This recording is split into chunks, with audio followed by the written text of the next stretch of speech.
নমস্কার বন্ধুরা, welcome to my channel football update Bangla. তো বন্ধুরা, সকলকে জানাই শুভ সকাল।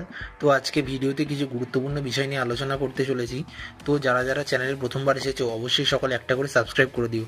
সাবস্ক্রাইব করা সম্পূর্ণ ফ্রি। তো যারা যারা ভিডিও দেখছো একটা করে সাবস্ক্রাইব করতে কেউ ভুলো না। বন্ধুরা, যে আপডেটটা দিয়ে শুরু করব, গতকালকে আইএসএল এফসি গোয়ার সঙ্গে ইস্টবেঙ্গল এফসি ম্যাচ ছিল। যে ম্যাচটা কিন্তু ইস্টবেঙ্গল এফসি গোয়ার কাছে 3-2 গোলে হেরে গেল। তো ব্যাপারটা হচ্ছে, আইএসএল এ পরপর 3টি ম্যাচ পরাজিত হলো ইস্টবেঙ্গল। তো ব্যাপারটা হলো, কার্লোস কোয়াদ্রাতের স্ট্র্যাটেজি নিয়ে তো কোশ্চেন উঠছেই। এছাড়াও কার্লোস কোয়াদ্রাতকে কালকে গো ব্যাক স্লোগানও শুনতে হয়েছে। তো গো ব্যাক স্লোগান শোনারই কথা, যে ধরনের পারফরমেন্স দিচ্ছে ইস্টবেঙ্গল। তো সব মিলিয়ে কালকে কিন্তু ইস্টবেঙ্গল 3-2 গোলে ম্যাচটা হেরে গেল এফসি গোয়ার কাছে। এখানে কিন্তু জিকসনদের মতো তারকা প্লেয়ার, যারা কিন্তু কার্যত খেলা ভুলে গেছে কার্লোস কোয়াদ্রাতের আন্ডারে। তো জানা নেই কিভাবে ইস্টবেঙ্গল ঘুরে দাঁড়াবে।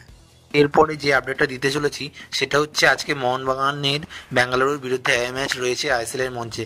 তো এই ম্যাচের আগে তোমাদেরকে বলে দিই, আলবার্টো রড্রিগেজ তিনি কিন্তু এই ম্যাচে অ্যাভেলেবেল থাকছেন না। এছাড়াও অনেকে জেমি ম্যাকলারিনের 11-এ থাকা নিয়ে কোশ্চেন করছিলেন।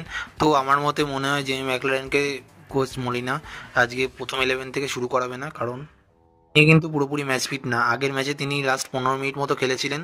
সম্ভবত এই ম্যাচে লাস্টের দিকে 30 থেকে 20 মিনিট মতো তাকে নামানো যেতে পারে। তো এবার প্লেইং 11টা আলোচনা করি। তো যেহেতু বেঙ্গালুরু এফসি এর হোম ম্যাচ, তো বেঙ্গালুরু এর প্লেইং 11টা আগে জানাই। তো বিএফসি এর 4-3-3 ফরমেশনে দল নামবে।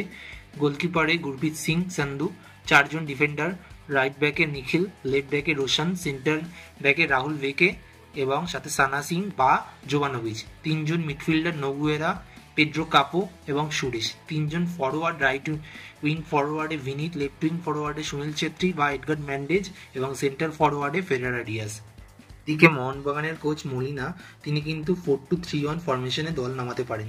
গোলকিপারে বিশাল কায়েত, 4জন ডিফেন্ডার, লেফট ব্যাকে সুভাশিস বোস, রাইট ব্যাকে আশিস রাই, সেন্টার ব্যাকে টম অ্যালড্রেট এবং দীপেন্দু, 2জন ডিফেন্সিভ মিডফিল্ডার আফুইয়া এবং থাপা, 3জন অ্যাটাকিং মিডফিল্ডার, রাইট মিডফিল্ডে মানভীর, লেফট মিডফিল্ডে গ্রেগ স্টুয়ার্ট এবং সেন্টার অ্যাটাকিং মিডফিল্ডে দিমিত্রি পেট্রাতস এবং একজন ফরওয়ার্ড জেসন কামিন্স। তো এরকম কিন্তু হতে পারে। তো তোমাদের মতে বেস্ট প্লেইং 11 কেমন হতে পারে অবশ্যই কমেন্ট করে জানিও। তো আজকের জন্য এইটুকু বন্ধুরা। ভিডিওটি ভালো লাগলে অবশ্যই লাইক করো, শেয়ার করো। আমার চ্যানেলে প্রথমবার এসে থাকলে চ্যানেলটি সাবস্ক্রাইব করো এবং কমেন্ট করে জানাও ভিডিওটি কেমন লাগলো। ধন্যবাদ।